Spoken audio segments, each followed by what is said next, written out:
اعوذ باللہ من الشیطان الرجیم بسم اللہ الرحمن الرحیم ان ھذا القرآن یہدی للتی ہی اقوم صدق اللہ مولانا العظیم۔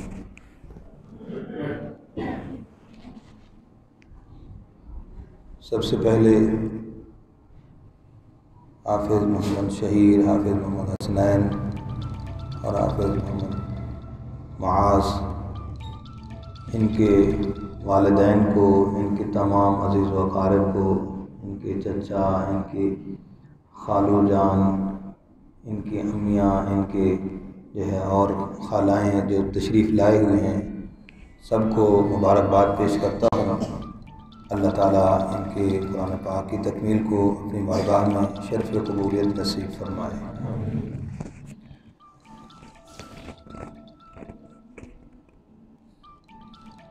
قرآن پاک کی تکمیل کا موقع ہے،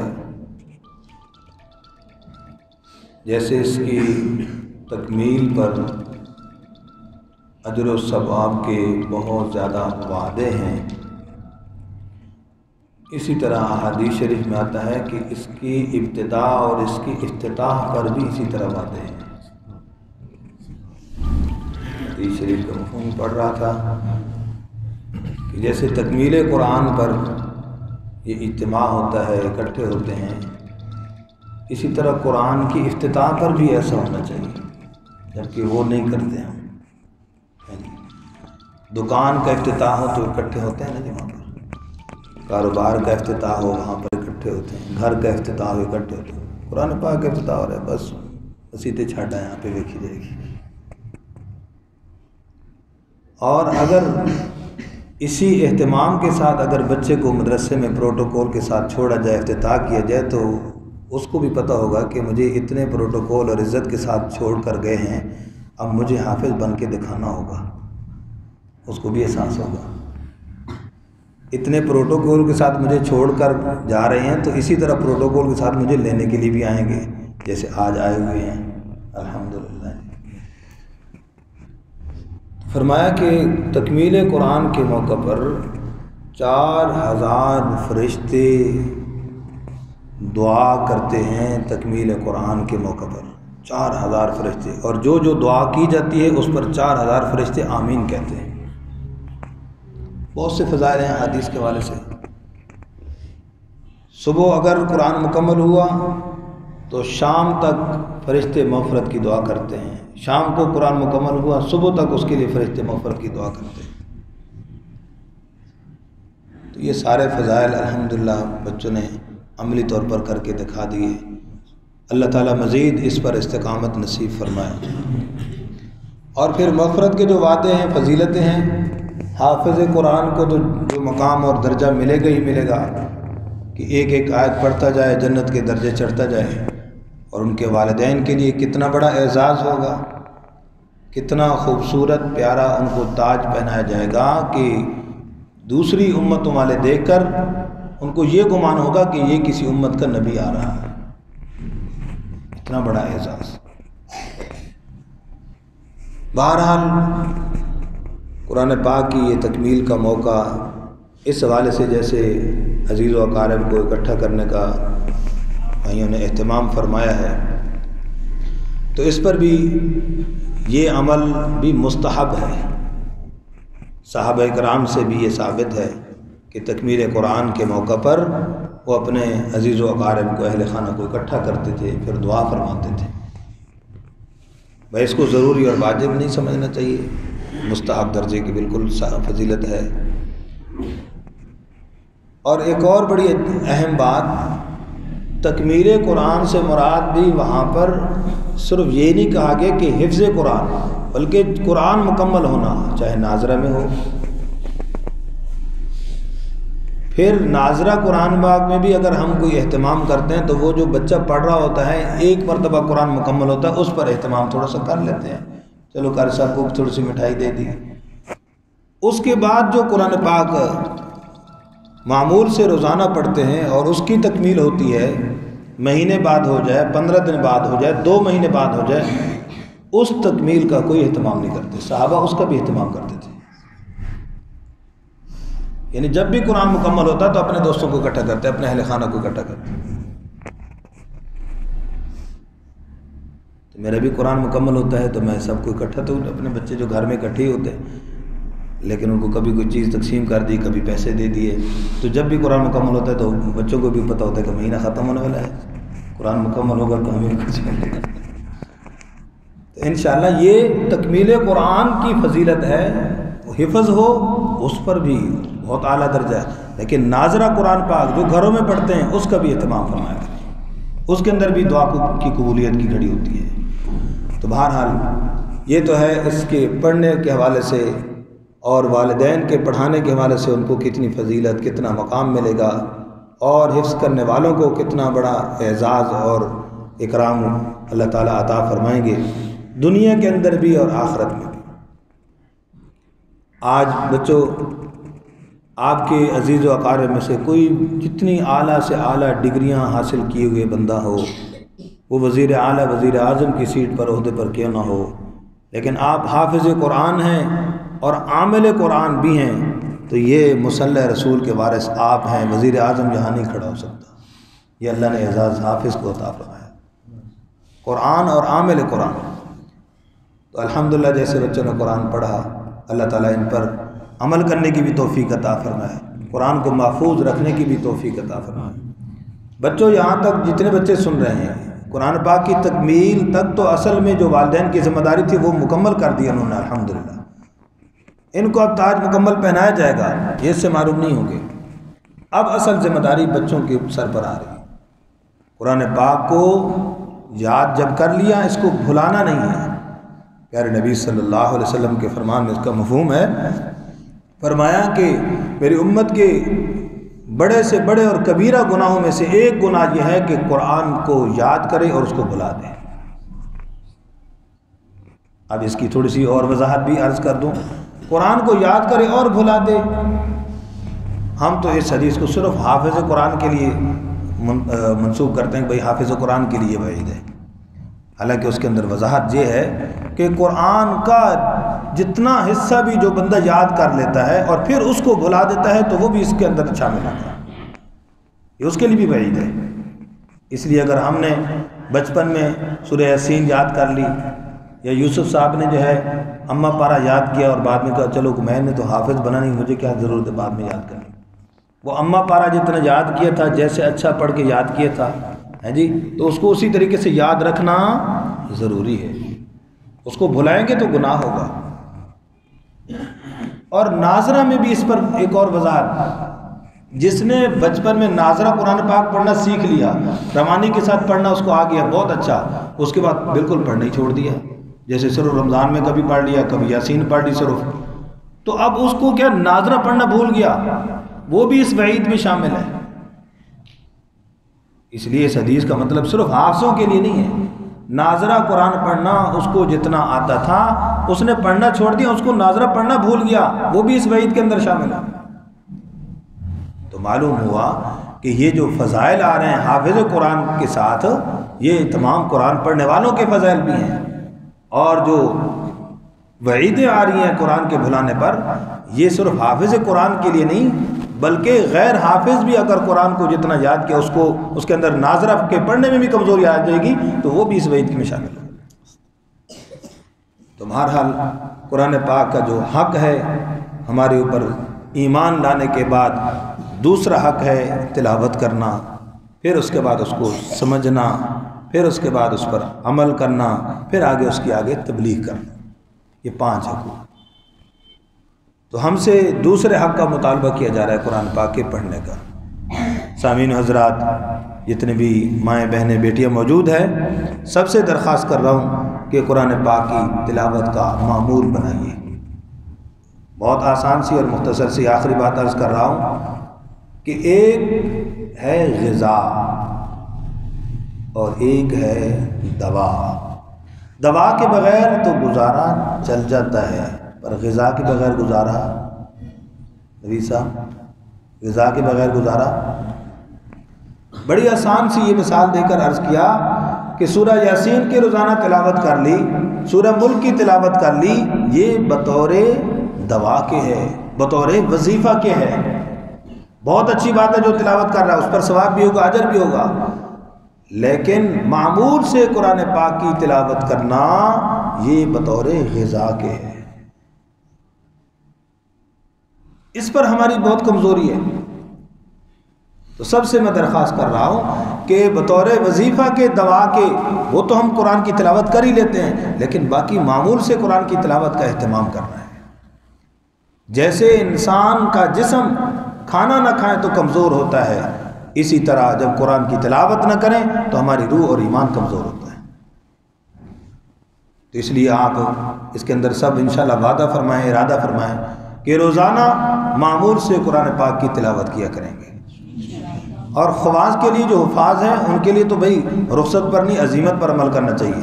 رخصت اور عزیمت کی ایک حدیث سنیے کہ بخاری شریف اور مسلم شریف میں حضرت عبداللہ بن عمر بن عاص رضی اللہ تعالیٰ عنہ ان کے بارے میں بتایا گیا کہ آپ صلی اللہ علیہ وسلم کو کہ یہ یا رسول اللہ دن میں ایک قرآن مکمل کرتے ہیں، روزانہ ایک قرآن مکمل۔ آپ صلی اللہ علیہ وسلم نے فرمایا اے عبداللہ آپ مہینے میں ایک قرآن مکمل کیا کرو۔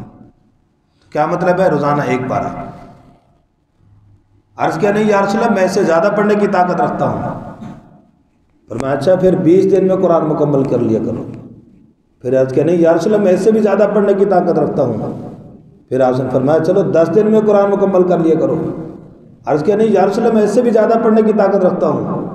آپ صلی اللہ علیہ وسلم نے فرمایا پھر ایک ہفتے میں 7 دنوں میں قرآن مکمل کر لیا کرو، اس لیے کہ بیوی کا بھی تمہارے اوپر حق ہے، مہمان کا بھی تمہارے اوپر حق ہے۔ پھر آگے وضاحت یہ فرمایا۔ اب ذرا غور کیجئے، عزیمت جو اعلیٰ درجہ جو خواص کے لیے، علماء کے لیے عزیمت کیا ہے؟ 7 دنوں میں قرآن مکمل کرنا۔ تو 7 دنوں میں قرآن مکمل کرنا یہ بھی نبی کی سنت ہے، یہ بھی کیا نبی کی، یہ بھی صحابہ کی سنت ہے۔ اور رخصت کیا ہے؟ ایک مہینے میں قرآن مکمل کرنا۔ تو میرے بھائیو اگر ہم رخصت پر بھی عمل نہ کریں تو کس درجے کا ہمارے اندر ایمان ہے؟ سوچنے کی بات ہے۔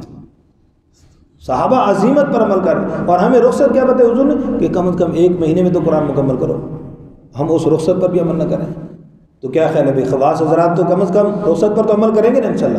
ایک پارہ روزانہ پڑھنے کی عادت بنائیں، اور جو ناظرہ والے ہیں کم پڑھ سکتے ہیں، لیکن نہ پڑھنے سے بہتر یہ کہ بھئی 10-15 منٹ روزانہ قرآن ضرور پڑھیں گے انشاءاللہ۔ پڑھیں گے بھئی؟ یہ غیر وفاظ سے کہہ رہا ہوں بھئی، حافظوں کے لیے، ٹھیک ہے نا؟ انشاءاللہ پڑھیں گے نا؟ ہاں، تو اس طریقے سے انشاءاللہ پھر دیکھیں قرآن پاک جس گھر میں پڑھا جاتا ہے، یہ صرف مسجد میں مدرسے میں نہیں، بچہ چھٹی کرتا ہے نا چند دنوں بعد اس کو منزل بھول جاتی ہے، کیوں بھئی؟ گھر میں قرآن نہیں پڑھتے۔ کیا مطلب ہے؟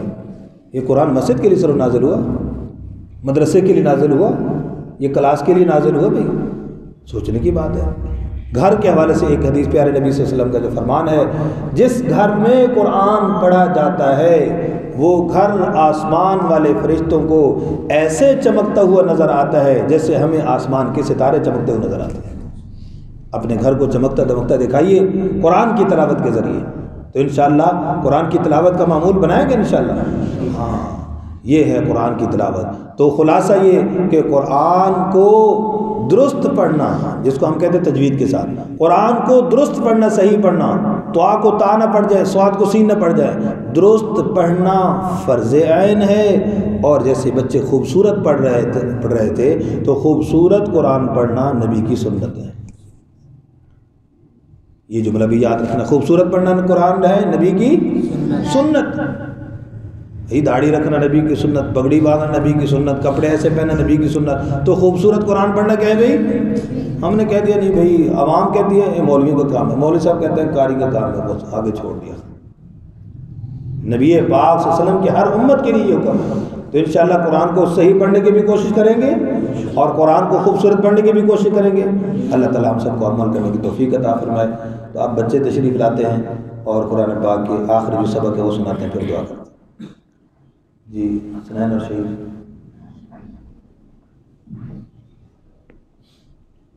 کان پکڑو۔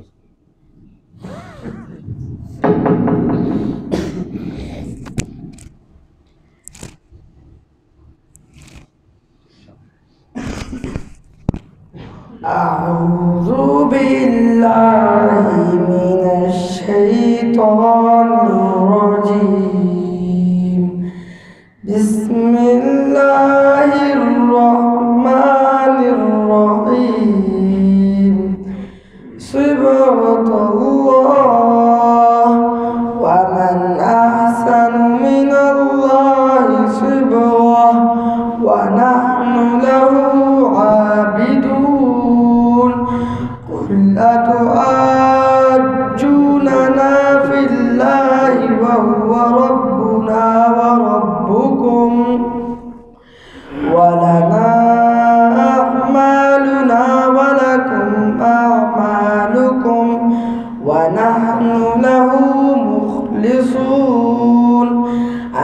ويقولون إن إبراهيم وإسماعيل وإسحاق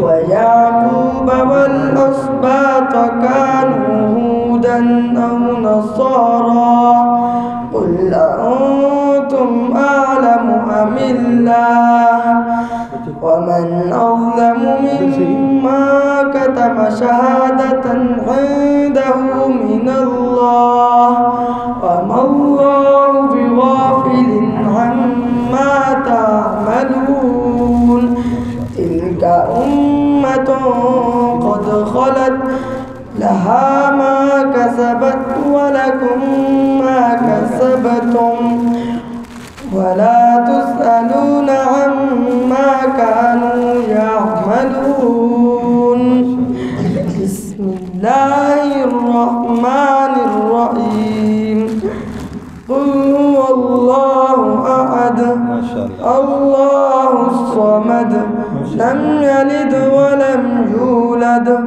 ولم يكن له كفوا أحد بسم الله الرحمن الرحيم قل أعوذ برب الفلق من شر ما خلق ومن شر غاسق إذا وقب ومن شر النفاثات في العقد ومن شر حاسد إذا حسد بسم الله الرحمن الرحيم قل أعوذ برب الناس ملك الناس إله الناس من شر الوسواس الخناس الذي يوسوس في صدور الناس من الجنة والناس بسم الله الرحمن الرحيم الحمد لله رب العالمين الرحمن الرحيم مالك يوم الدين إياك نعبد وإياك نستعين اهدنا الصراط المستقيم صراط الذين أنعمت عليهم غير المغضوب عليهم ولا الضالين بسم الله الرحمن الرحيم ألف لام ميم ذلك الكتاب لا ريب فيه هدى للمتقين الذين يؤمنون بالغيب ويقيمون الصلاة ومما رزقناهم ينفقون والذين يؤمنون بما أنزل إليك وما أنزل من قبلك وبالآخرة هم يوقنون أولئك على هدى من ربهم وأولئك هم المفلحون بسم الله الرحمن الرحيم اللهم آنس وحشتي في قبري اللهم ارحمني بالقرآن العظيم واجعله لي إماما ونورا وهدى ورحمة اللهم ذكرني منه ما نسيت وعلمني منه ما جهلت وارزقني تلاوته آناء الليل وآناء النهار واجعله لي حجة يا رب العالمين صدق الله العظيم